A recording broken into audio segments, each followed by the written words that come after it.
watching a video from Professor Anton this morning, and at one point in it, about 12 minutes in, he'd put an edited effect in there. He'd put a little voice in there, a speeded up version of his own voice, as if he was thinking.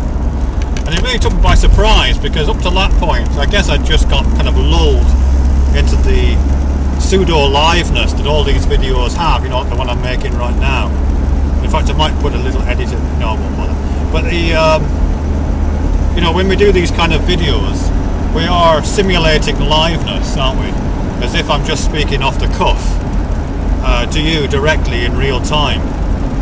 And it's not so much even that it's asynchronous, that you watching this, you know that I made that at some point in the past, hours or days ago.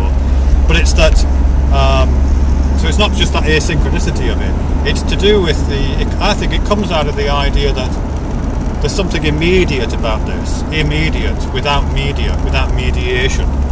And when we do mediate something, when we do put something through some kind of media process, like editing, like adding a sound effect, then it changes it, doesn't it? It becomes less immediate and more mediated.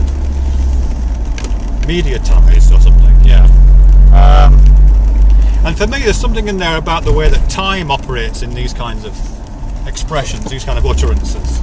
Because whilst I'm saying this, and whilst I was watching Professor Anton's videos, or other videos on YouTube, yes, I kind of know that they have histories to them, because I'm used to that. You know, when I'm talking to somebody live, I know that the things that they're saying come out of the history of our conversation together, perhaps, or possibly even a longer history that they bring to that conversation.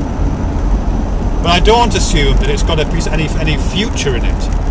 You know, if I'm talking to you, unless we're speculating together about the future, I don't think that you've come back from the future and edited what you're saying to me now, obviously. Yes, it doesn't contain any futurity in it, an utterance, a live utterance normally, whilst it might contain history.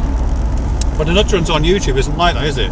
It does contain a little bit of the future, or potentially a lot of the future, because we have the opportunity to go back and edit our utterances. That even though we're simulating the live, even though we're doing this immediacy thing, it's an immediate moment which contains folded within it not just parts of the past, of course, but also an anticipated future made real, not just anticipated in the sense of a might be, but a future that is. You know, that could actually fold the future into this moment that you're watching right now, even whilst, as I say, it appears live. Now, what that makes me think of is, you know, is there a sense in which we do that anyway? Is there a sense in which we already do that within normal communication, when we are talking live to each other, you and I? Is it really what it appears to be, which is a live utterance that just rests on the top of its history and is just spooling out into an unknown future?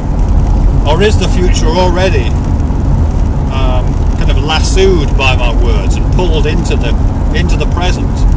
Am I already is there within my language right now several simulated ends to the sentence that I'm uttering, which are kind of shaping every moment?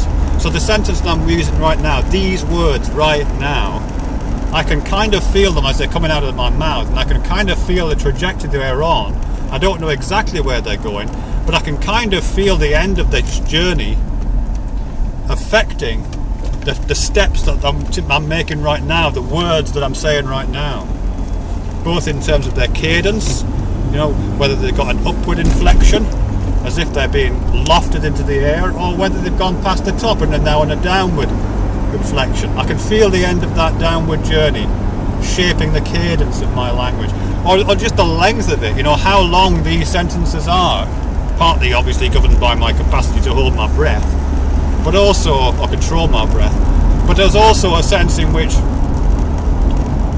this sentence, actually I can really feel it now, stop talking, there is a sense in which, deviation, there is a sense in which this sentence I'm speaking right now has a kind of natural end point that I can feel, I can almost see it, even whilst I'm on the journey, even whilst this live, immediate moment of a word is coming out of my mouth.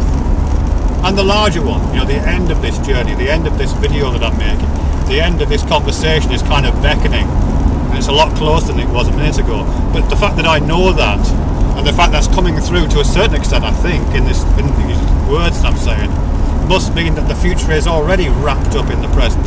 I'm already not just anticipating it, you know, yeah, kind of anticipating it, but also bundling it up in the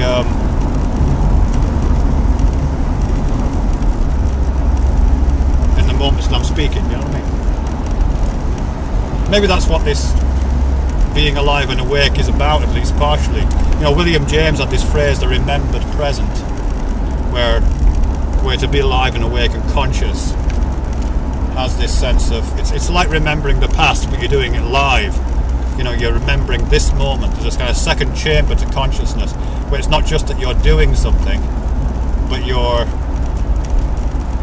aware that you're doing something, just like you're aware that you did something when you remember it. I'm aware that I'm doing something, and that's my remembered present. Maybe I can also kind of remember the future and each conscious moment. I might remember it wrong, of course, just like I can remember that my memories of the past are sometimes wrong, and my memories of the present are sometimes wrong if I misrecognize something. Of course I can misrecognize the future, but am I kind of remembering that? And that memory of the future is also being forged as part of my ongoing conscious experience and revealed in the language that I'm using, its structure, its cadence, its beginnings and its middles and its ends.